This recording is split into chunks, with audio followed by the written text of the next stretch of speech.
우리 하나님의 말씀입니다.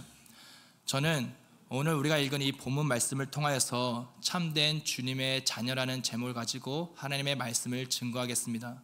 또한 이 하나님의 말씀을 통하여서 어떻게 우리가 하나님의 자녀가 참된 주님의 자녀가 될 수 있는지, 그리고 우리가 정말 하나님의 참된 주님의 자녀라고 한다면 어떤 삶을 살아가야 되는지에 대해서 함께 나누고자 합니다. 오늘 우리가 읽은 이 본문 말씀은 이전에 예수님께서 산 위에서 이 팔복을 비롯하여서 정말 그 당시에 이 서기관들과 이렇게 권세 있는 그러한 자들과 가르친 것과 같지 아니한 정말 놀라운 그런 하나님의 말씀을 선포하시고 내려오셔서 이제 많은 아픈 자들을 이렇게 고치시고 이제 건너편에 있는 거라사 지방에 이렇게 도착하여서 일어난 그러한 사건을 보여주고 있습니다. 이 거라사 지방에 이르기 위해서는 이 갈릴리 호수라는 곳을 지나가야 되는데, 그곳에 이제 예수님께서 제자들과 함께 이제 배를 타고 그 갈릴리 호수를 지나가시다가 풍랑을 잠잠케 하시는 그러한 사건이 나오게 됩니다. 이제 풍랑을 만나게 됐을 때에 이제 배가 언제 뒤집어질지 모르는 그러한 상황에 예수님은 한 곳에 이렇게 베개를 베고 주무시고 계셨습니다. 그러자 제자들은 너무나도 이제 두렵잖아요. 풍랑이 오니까 언제 뒤집힐지 모르니까. 그래서 막 예수님을 깨우면서 예수님, 우리가 어떻게 이런 상황에서 잠을 잘 수가 있습니까? 어서 일어나셔서 우리를 도와달라고, 살려달라고 그렇게 예수님을 깨우며 부르짖습니다. 그러자 예수님께서는 일어나셔서 곧 바람을 꾸짖으시며 잠잠하라고 명하십니다. 우리 마가복음 4장 39절 말씀입니다. 예수께서 깨어 바람을 꾸짖으시며 바다더러 이르시되 잠잠하라 고요하라 하시니 바람이 그치고 아주 잔잔하여 지더라. 사실 여기 이 꾸짖다라는 이 동사는 보통 사람에게 할 때에 사용하는 단어입니다. 그런데 예수님께서는 여기서 사람이 아닌 바람과 바다를 향해서 마치 사람에게 대하듯 꾸짖었다라는 것입니다.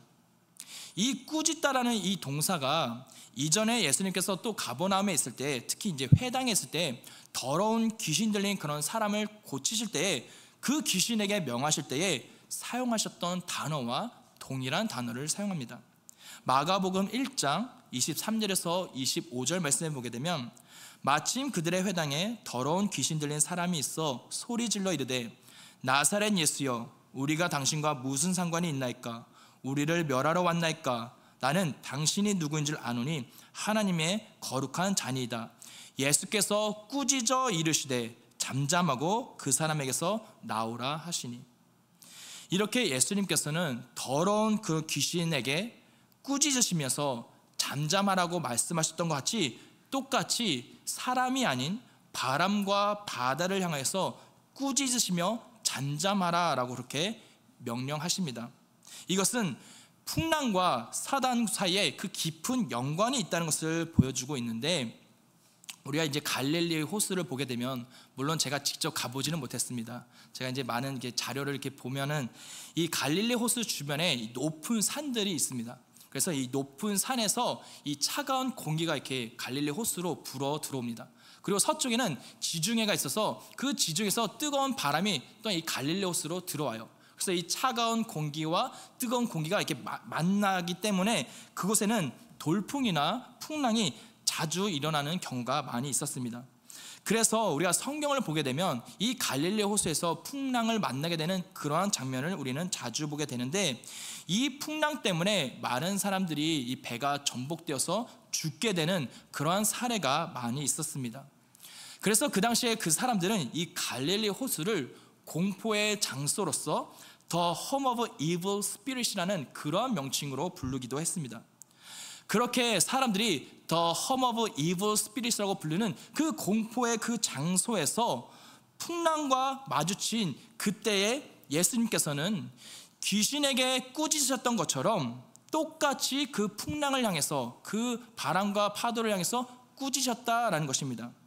이것은 그 당시에 그 제자들뿐만 아니라 사람들을 두렵고 공포로 몰아가고 있는 그 풍랑이 내포하고 있는 그 대상에게 꾸짖은 것이라고 볼 수가 있는데, 그 대상이 누구냐? 바로 하나님을 대적하는 바로 이 사단을 가리킵니다.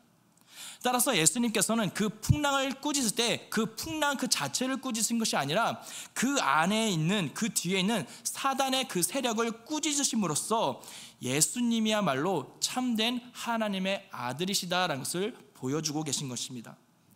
이렇게 우리 주 예수 그리스도께서는 참 만왕의 왕 주 여호와 하나님의 그 독생자로서 우리들을 구원하시기 위해서 친히 이 땅에 오신 그러한 참 하나님의 아들이십니다.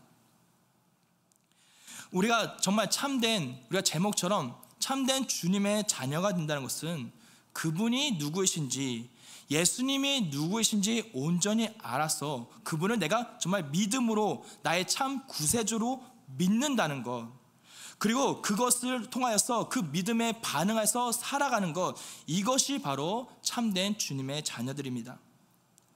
그런데 사실 우리들은 예수님이 누구신지 너무나 잘 알고 있습니다. 오늘 본문에 등장하고 있는 이 귀신 또한 예수님이 누구이신지 너무나 잘 알고 있었어요. 우리 6절에서 7절 말씀 보도록 하겠습니다. 그가 멀리서 예수를 보고 달려와 절하며 큰 소리로 부르짖어 이르되 지극히 높으신 하나님의 아들 예수여. 지금 이 귀신 들린 자는 예수님께서 오신 것을 보게 되자 그를 향하여서 지극히 높으신 하나님의 아들 예수여라고 그렇게 부르고 있습니다. 하지만 우리는 그가 정말 예수님을 하나님의 아들로 믿음으로 받아들여서 그분을 구주로 인정하고 있는 것이 아니다라는 것을 우리는 잘 알고 있습니다. 왜냐하면 이어서 귀신 들린 자는 이렇게 말을 합니다. 7절 계속해서 말씀을 보게 되면 나와 당신이 무슨 상관이 있나이까? 원하건대 하나님 앞에 맹세하고 나를 괴롭히지 마옵소서 하니. 그래서 이 괴롭히다라는 것은 고문하다라는 그런 뜻을 가지고 있는데, 이 표현을 똑같이 마태복음에서는 이렇게 기록하고 있습니다. 마태복음 8장 29절 말씀에 보게 되면 이에 그들이 소리질러 이르되 하나님의 아들이여 우리가 당신과 무슨 상관이 있나이까? 때가 이르기 전에 우리를 괴롭게 하려고 여기 오셨나이까 하더라. 예수님께서 이 땅에 오신 것은 바로 이 사단의 그 권세 아래에 묶여있던 주의 백성들 가운데 십자가에서 그 대속물로 죽으심으로써 모든 죄의 사슬을 끊고 그 모든 사단의 그 권세를 무너뜨리기 위해서 이 땅에 오셨습니다. 그리고 그 마지막 때에 그들을 완전히 심판하시면서 영원한 형벌을 내리시게 되는데, 그날, 그 마지막 때가 이르기 전에 자신들을 심판하러 오셨는지를 지금 묻고 있는 것입니다. 이렇게 귀신 들린 자는 예수님께서 자신들을 그렇게 심판하시는 하나님의 아들로 알고 있었다라는 것입니다. 하지만 제자들은 예수님과 함께 그렇게 오랫동안 동행하고 예수님께서 많은 행하신 이적들을 보았음에도 불구하고 예수님이 누구이신지 온전히 알지 못했습니다. 이전에 예수님께서 가버나움 그 회당에서 귀신 들린 자를 이렇게 꾸짖으시고 잔잠하라고 명하셨던 것처럼, 또한 이 갈릴리 호수에서 지나실 때에 풍랑 가운데 꾸짖으시며 잔잠하라고 그렇게 명하시면서 예수님이 참된 하나님의 아들이시다는 것을 드러내셨음에도 불구하고 제자들은 전혀 깨닫지 못했다라는 것입니다. 그렇다면 여러분, 왜 제자들은 예수님을 온전히 알지 못했을까요? 왜 깨닫지 못했을까요?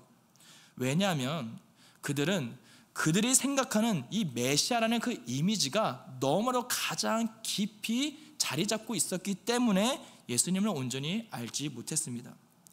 그들은 메시아라는 분이 와서 이 로마 제국을 무너뜨리고 다윗과 솔로몬 때와 같은 정말 강대한 그 이스라엘 국가를 다시 회복할 수 있는 그런 영웅으로 생각했습니다.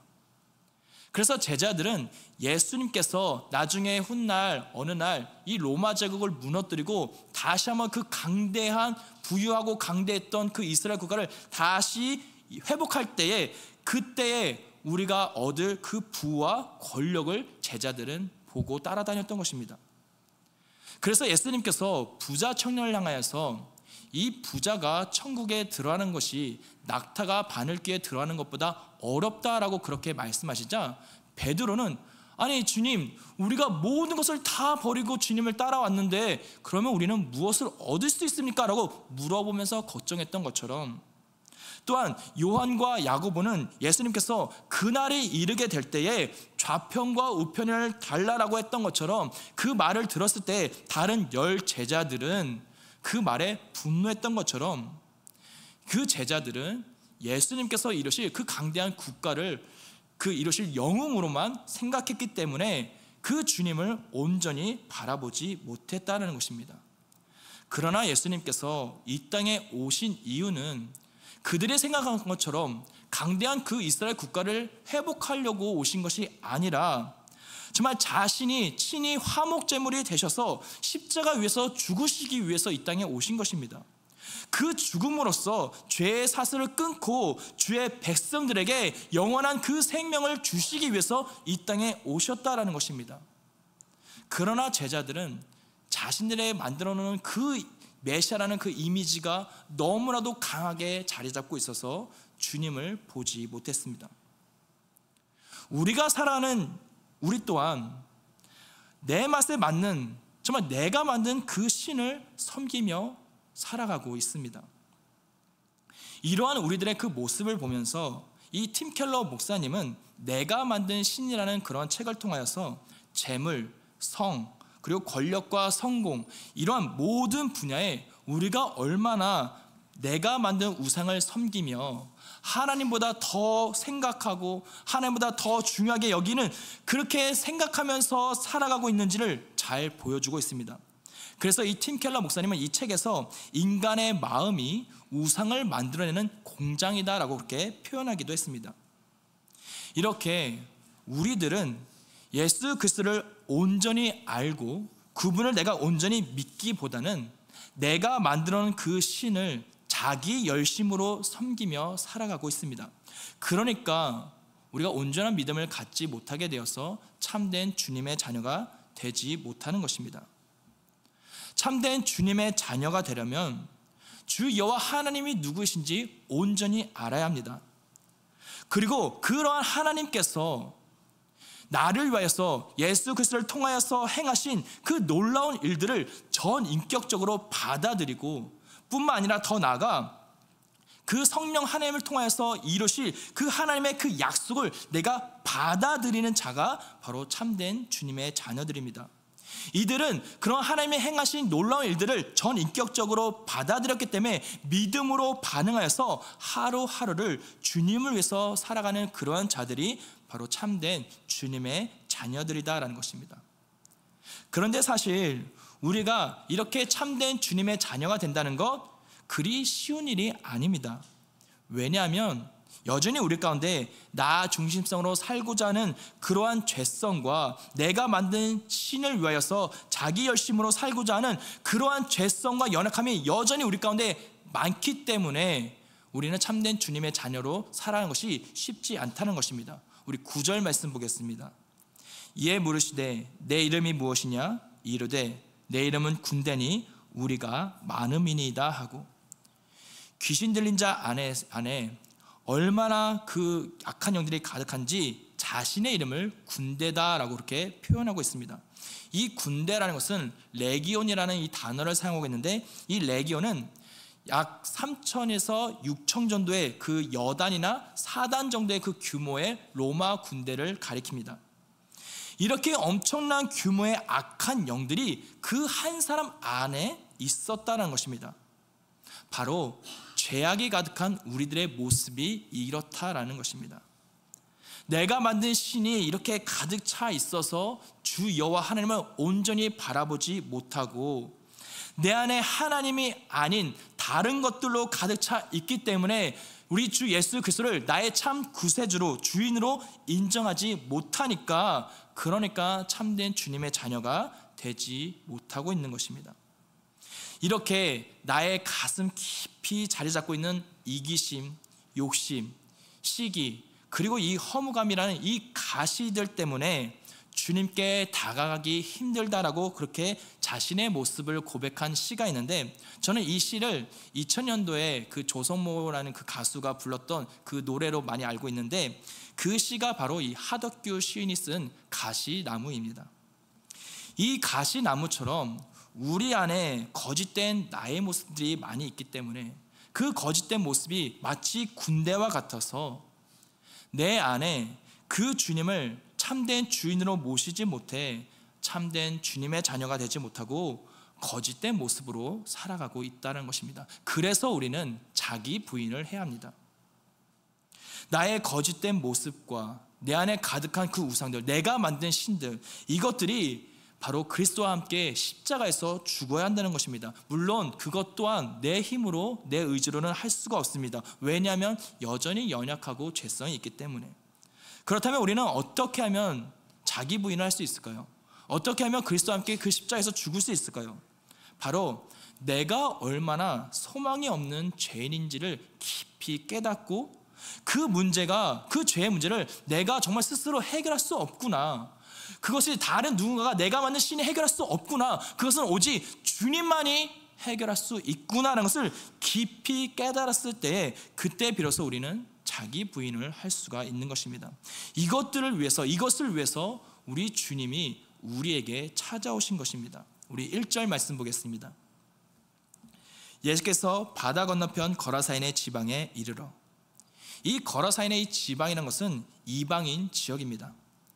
그 당시에 유대인들은 이방인들을 아주 천박하게 여겼습니다.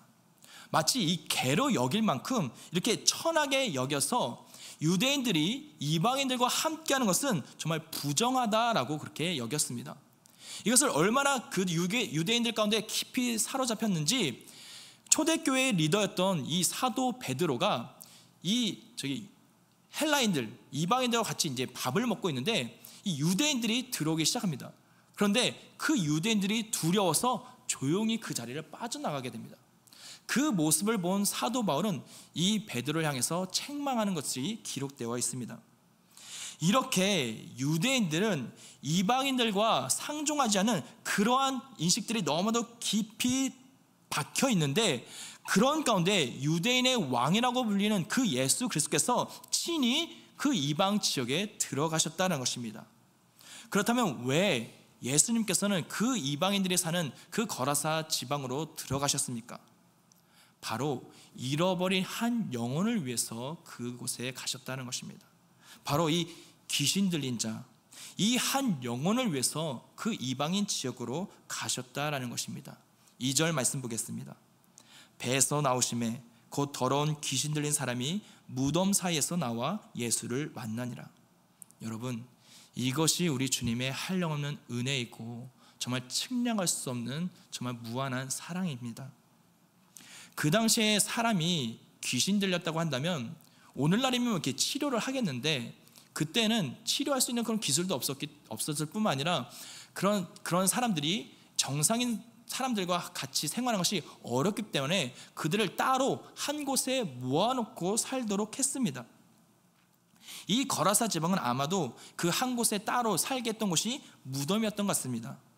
즉, 이 귀신 들린 자는 사회적으로 소외당하고 죽음의 장소라고 불릴 수 있는 그 무덤에서 고랑과 사슬에 매여서 살아가던 그러한 자였습니다.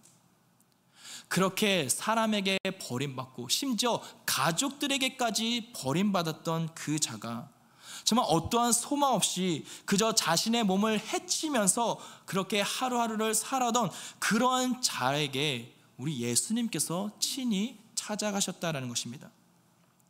이렇게 고랑과 사슬에 매여 소외당해서 혼자 소망 없이 살아가는 그의 모습이 마치 주님을 만나기 이전에 우리들의 모습을 대변해 줍니다.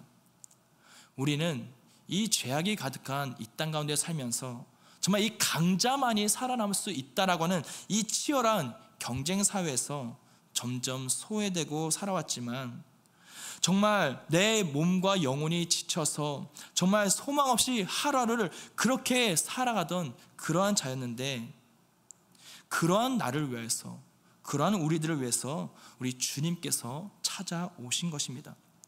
우리 찬송가 내 진정 사모하는 이라는 이 찬송가의 2절을 보게 되면 이렇게 기록되어 있습니다. 온 세상 날 버려도 주 예수 안 버려 끝까지 나를 돌아보시니.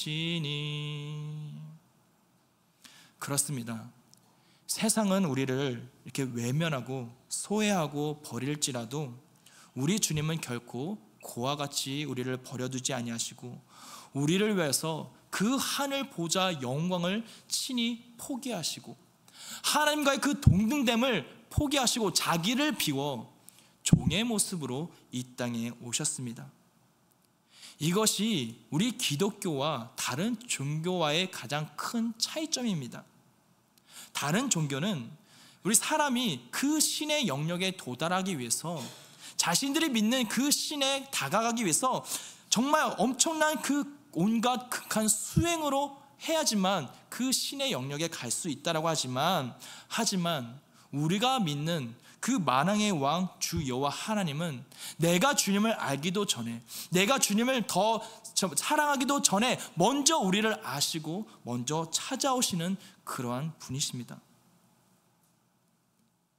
이렇게 나를 먼저 아시고 나를 먼저 사랑하시고 나에게 먼저 찾아오시는 그 주 예수 그리스도를 내가 믿음으로 받아들여서 감사함으로 반응하는 그러한 자가 바로 참된 주님의 자녀다라는 것입니다. 우리는 이 시간을 통하여서 내가 정말 그 예수 그리스도를 나의 구주로 믿고 믿음에 반응하면서 살아가고 있는 그런 참된 주님의 자녀인지 아닌지 나의 정체성을 우리는 깊이 고민해 봐야 할 것입니다. 왜냐하면 내가 비록 이 자리에서 예배를 드리고 있고 교회에 어떤 직분이 있다고 해서 모두가 다 참된 주님의 자녀가 아닐 수 있기 때문에 그렇습니다. 그래서 우리가 요한계시록 3장 20절을 보게 되면 이렇게 기록되어 있습니다. 볼지어다 내가 문 밖에 서서 두드리노니 누구든지 내 음성을 듣고 문을 열면 내가 그에게로 들어가 그와 더불어 먹고 그는 나와 더불어 먹으리라. 우리는 보통 이 말씀을 예수님을 믿지 않은 그 비기독교인들에게 전도할 때 사용하는 구절로 우리는 잘 알고 있습니다. 그러나 이 말씀은 사도 요한이 라오디게아 교회에게 편지를 쓰는 그 구절이었습니다. 요한계시록 3장 14절 말씀입니다. 라오디게아 교회의 사자에게 편지하라. 아멘이시오 충성되고 참된 증인이시오 하나님의 창조의 근본이신 이가 이르시되. 이러한 하나님께서 그 라오디게아 그 교회에게 바로 문 밖에서 내가 문을 두드리노니 라는 이러한 말씀을 하신 것입니다. 즉 내가 교회에 나와서 예배를 드리고 교회에 직분이 있고 그 직분을 가지고 내가 봉사한다 할지라도 아직까지 주님을 받아들이지 못한 그러한 자가 있다라는 것입니다.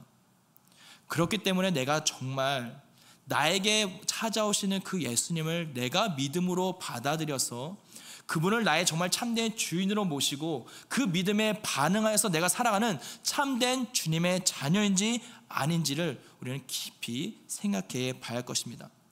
만약 내가 아직까지 주님이 믿어지지가 않고 그리고 주님이 나의 참된 주인으로 받아들이지 못했다면, 영접하지 못했다라고 한다면 그는 주님께 간절히 간구해야 합니다. 우리 10절에서 12절 말씀 보도록 하겠습니다. 자기를 그 지방에서 내보내지 마시기를 간구하더니 마침 거기 돼지의 큰 떼가 산 곁에서 먹고 있는지라. 이에 간구하여 이르되 우리를 돼지에게로 보내어 들어가게 하소서 하니. 여기서 이 구절에서 두 번이나 반복되는 그러한 동사가 있는데 그것은 바로 간구하다라는 동사입니다. 이 간구하다는 파라칼레오라는 이 단어를 사용하고 있는데 이 파라칼레오는 이 파라, 즉 뭐뭐 곁에라는 이 전치사와 칼레오, 부르다, 부르짖다라는 그 동사가 합쳐진 합성입니다. 따라서 이 파라칼레오를 직역하자면 무엇 곁에서 부르짖다, 무엇 옆에서 부르다라고 이렇게 번역이 되면서 즉 누군가로부터 도움을 구할 때에 사용되는 동사입니다. 그래서 우리가 영어 성경을 보게 되면 begging이라는 단어로 번역이 되어 있습니다. 우리가 참된 주님의 자녀로서 다시 태어나려고 한다면 우리는 주님께 간절히 도움을 구해야 합니다. 제가 한국에 있을 때, 어렸을 때 이제 여름만 되면 너무나 덥기 때문에 이 강가에 가서 이제 수영하는 일이 많이 있었습니다. 그래서 어느 날 여름에 이제 강가에 가서 이제 수영을 하는데 이제 이렇게 놀다가 저도 모르게 그 깊은 물에 빠지게 됐어요. 제가 어느 정도 이제 수영을 할 줄 알아서 이렇게 빠져나올 수 있는데, 빠지게 되니까 정말 정신이 하나도 없고 어떻게 할지 모르고 그냥 막 빠져가는 거예요. 그러니까 내가 이렇게 막 죽겠구나라는 그런 생각에서 두려워서 진짜 이 말밖에 하지 못해. 살려달라고, 정말 나 좀 살려달라고, 도와달라고 이 부르짖는 것밖에 하지 못했습니다. 이처럼 우리가 주님께 정말 간절하게 우리가 부르짖을 때 하나님께서는 그 부르짖음을 들으시고 반드시 응답하신다는 것입니다. 이스라엘 백성들이 그 애굽에서 그 강제 노동으로 정말 힘겨워할 때, 그때 하나님을 부르짖을 때 하나님께서는 그들의 기도를 들으시고 응답하셔서 모세를 사용하셔서, 모세를 통해서 그 이스라엘을 애굽으로부터 출애굽시킴으로써 이스라엘 백성들을 구원해 주셨습니다. 또한 한나가 마음이 괴로워서 정말 울면서 통곡하면서 간절히 부르짖었을 때 하나님은 그녀를 기억하시고 그녀의 태를 여시고 사무엘을 허락해 주셨던 것처럼, 우리가 간절하게 주님을 부르짖을 때에 그때 전능하신 주 여호와 하나님은 응답하셔서 죄의 고랑과 사슬에 매여있는 그 모든 것들을 끊으시고 온전한 주님의 참된 자녀로 변화시켜 주십니다. 우리 13절과 15절 말씀 보겠습니다. 허락하신데 더러운 귀신들이 나와서 대제기로 들어가매 거의 2,000마리 되는 떼가 바다를 향하여 비탈로 내리다라 바다에서 몰사건을 예수께 이르러 그 귀신 들렸던 자, 곧 군대 귀신 집혔던 자가 옷을 입고 정신이 온전하여 앉은 것을 보고 두려워하더라. 이렇게 귀신 들린 자가 주님이 찾아오셨을 때, 그리고 주님께 간절히 부르짖을 때, 간구했을 때에 주님께서는 그를 구원해 주셨습니다. 무덤 속에서 고랑과 쇠사슬에 묶여있는 채 밤낮으로 울부짖고 자기 몸을 상해가면서 그 고통 속에 살아가던 그에게, 사람들로부터 그리고 심지어 가족들로부터까지 버림받아 혼자서 무덤에 살았던 그에게 주님이 찾아오셨고, 그리고 주님이 찾아왔을 때에 간절히 도움을 구했을 때 그는 비로소 온전케 되는 구원을 얻게 되었습니다. 이렇게 주님께서 찾아오셨을 때에 우리는 주의 음성을 정말 주에서 집중해서 들어야 할 것입니다. 그리고 주님이 누구신지 온전히 알아서 그분을 나의 주님으로 정말 모시고 그것에 믿음에 반응하여서 주님을 간절히 구하게 될 때에 우리들은 더 이상 정말 죄악의 사슬에 묶여있는 죄인이 아니라 온전한 모습으로 변화받은 참된 주님의 자녀로서 살아갈 수 있게 될 줄을 믿습니다. 그렇다면 참된 주님의 자녀라고 한다면 어떠한 삶을 살아가야 할까요? 우리 19절 말씀 보겠습니다. 허락하지 아니하시고 그에게 이르시되 집으로 돌아가 주께서 내게 어떻게 큰 일을 행하사 너를 불쌍히 여기신 것을 내 가족에게 알리라 하시니. 이 19절 말씀 이전에 18절 말씀을 보게 되면 귀신 들렸던 자가 예수님으로부터 온전하게 되어서 새 사람으로 다시 태어난 이후에 너무도 감사해서 예수님과 함께하기를 간구했습니다. 그러나 예수님은 이를 허락하지 아니하시고 내 가족에게 가서 내가 너에게 어떻게 행했는지 그 일들을 가서 전하라 라고 그렇게 말씀하셨습니다. 그런데 이전에 예수님께서 유대인이었던 그 나병 환자를 고쳤을 때에는, 고치신 이후에 삼가 아무에게도 알리지 말라라고 말씀하셨습니다. 그런데 여기서 이방인인 그 귀신 들린 자를 고치신 이후에는 내 가족에게 가서 알리라라고 그렇게 말씀하십니다. 왜 주님께서는 그 유대인 나병 환자에게는 삼가 아무에게도 알리지 말라라고 말씀하시고 왜 귀신 들린 자에게는 가서 전하라고 말씀하셨을까요?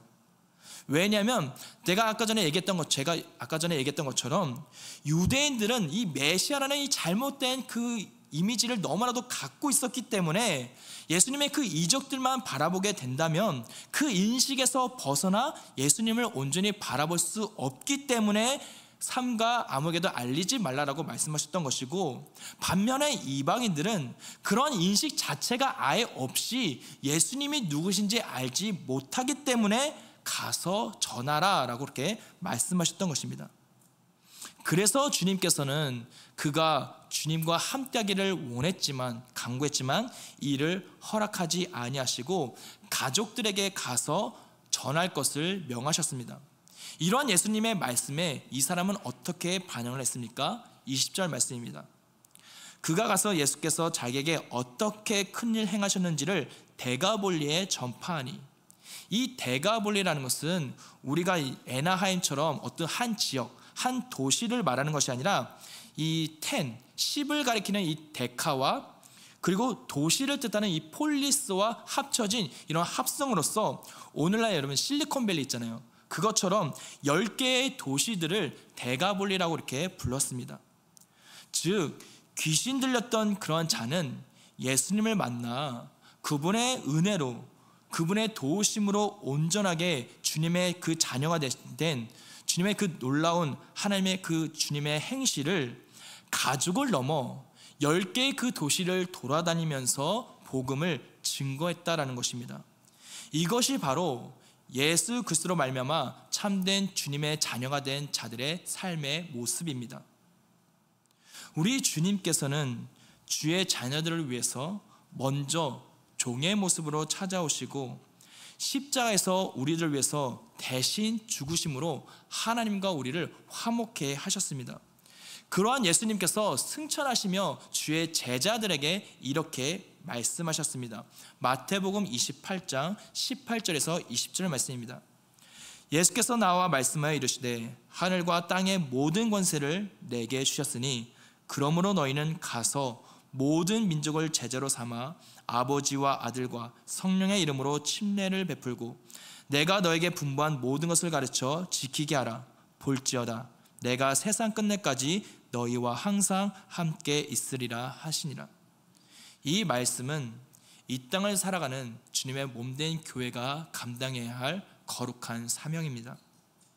우리들은 이를 위해서 빛과 소금으로 불려진 자가 되었고, 우리들은 주님의 그 아름다움을 세상 가운데 전파하기 위해서 택함받은 족속, 왕같은 제사장이자 하나님의 거룩한 나라, 그분의 소유된 백성이 되었습니다.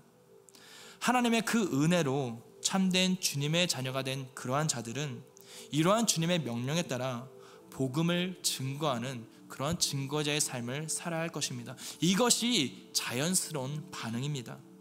이것이 바로 참된 주님의 자녀들이 살아가야 할 삶의 목적이자 방향성입니다. 이제 말씀을 맺겠습니다. 우리는 이 땅 가운데 살면서 주님을 온전히 알지 못하고 살아갈 때가 많이 있습니다. 그러나 우리 주님은 정말 바다와 바람을 다스리시는 만유의 주제이십니다. 우리 주님은 사단의 그 권세까지 무너뜨릴 수 있는 만왕의 왕 주 여호와 하나님이십니다. 이것은 변함없는 진리입니다. 그러한 주님께서는 우리가 주님을 알기도 전에 먼저 우리를 사랑하시고 우리에게 먼저 찾아오시며 우리 앞에 문을 두드리고 계십니다. 그때 우리는 문을 두드리고 우리를 부르시는 그 주님의 음성을 주의하고 집중하여 들어야 할 것입니다. 믿음은 들음에서 난다고 했습니다. 그렇기 때문에 더욱더 주님의 음성을 들어야 합니다. 그리고 주님이 누구신지 온전히 참되게 알아야 할 것입니다. 그러나 이미와 아직 사이를 살아가는 우리들은 여전히 우리 안에 거짓된 나의 모습이 너무도 많고 하나님이 아닌 내가 만든 신들이 가득 차 있어서 주님께 문을 여는 것이 쉽지가 않을 수가 있습니다. 그러나 그럴 때일수록 더욱더 주님께 간절히 부르짖어야 할 것입니다. 주님 곁으로 나아가 주님께 나아가 간절히 간구해야 할 것입니다. 그때에 주님은 그 간구 소리를 들으시고 반드시 응답해 줄 줄을 믿습니다. 그렇게 주님의 은혜로 우리가 문을 열게 되었을 때 그때 주님은 내 안에 들어와 나와 더불어 먹고, 주님은 나는 또 주님과 함께 더불어 먹는 정말 완전한 그 완벽한 사랑의 그 언약 관계에서, 주님과 그 친밀함 속에서 우리는 주님을 증거하는 그런 증거의 삶을 우리는 살아가게 될 줄을 믿습니다. 저는 우리 사랑하는 늘푸른 성교회 모두가 정말 나에게 찾아오시는 그 주님을 정말 진정으로 만나기를 소망합니다. 정말 내 앞에서 문을 두드리는 하나님의 음성, 주님의 음성을 듣고 그 음성에 반응하여서 그 주님을 나의 구주로 정말 모시고 그 주님의 그 뜻 앞에 믿음으로 순종하여서 주님을 나타내고, 정말 주님을 알지 못하는 그런 가족이 있다면 그 가족들에게, 또한 그런 이웃들이 있다면 그 이웃들에게, 그리고 심지어 더 나아가 내가 만나는 그 모든 이들에게 주님의 그 선하심과 아름다움을 증거하는 그런 증거자의 삶을 살아갈 수 있는 참된 주님의 자녀가 되기를 소망하면서 말씀을 맺겠습니다. 우리 이 시간 함께 세 가지를 놓고 기도하겠습니다. 먼저 기도할 것은 나에게 찾아오시는 그 주님을 온전히 알 수 있도록 주님 도와주옵소서. 나를 찾아와 부르시는 하나님의 음성을 들을 수 있도록 도와달라고 기도해 주시고, 또 한 가지는 내 안에 나 중심적인 그러한 죄성이 여전히 있다면 그것을 다 내려놓고 그리스도와 함께 십자가에서 죽고 주님과 함께 새 사람으로 온전해질 수 있도록 주님 도와달라고 기도해 주시고, 마지막으로 참된 주님의 자녀로서 주의 선하심과 아름다우심을 증거하는 그런 증거의 삶을 살게 해달라고 우리 이 시간 간절히 간구하며 기도하겠습니다. 기도하시겠습니다. 사랑하는 충만하신 주 여호와 하나님 아버지, 그렇습니다. 내가 주님을 알기도 전에 하나님 정말 우리는 정말 소망 없이 그 하루하루 가운데 그 죄의 사슬에 매여 그렇게 정말 소외되고 정말 두려움 속에 살아가던 그러한 자였지만, 그러한 자를 위해서 우리 주님을 먼저 찾아와 주셨습니다. 그런 나를 위해서 하늘 보좌의 그 모든 영광을 포기하시고 이 땅에 종의 모습으로 오셨습니다. 하나님, 그런 주님을 내가 알기를 소망합니다. 그 주님을 내가 온전히 알아서 하나님의 그 우리를 부르시는 그 하나님의 음성을 들을 수 있도록 주님 도와주십시오. 내가 주의하여 집중하여서 그 음성을 들을 수 있도록 주님 도와주십시오. 그런데 주님, 그 주님 앞에 여전히 내 안에 거짓된 모습이 많이 있습니다. 내 안에 나를 위해서, 나 때문에 나를 위해서 살고자 하는 그 교만한 마음들이 있습니다.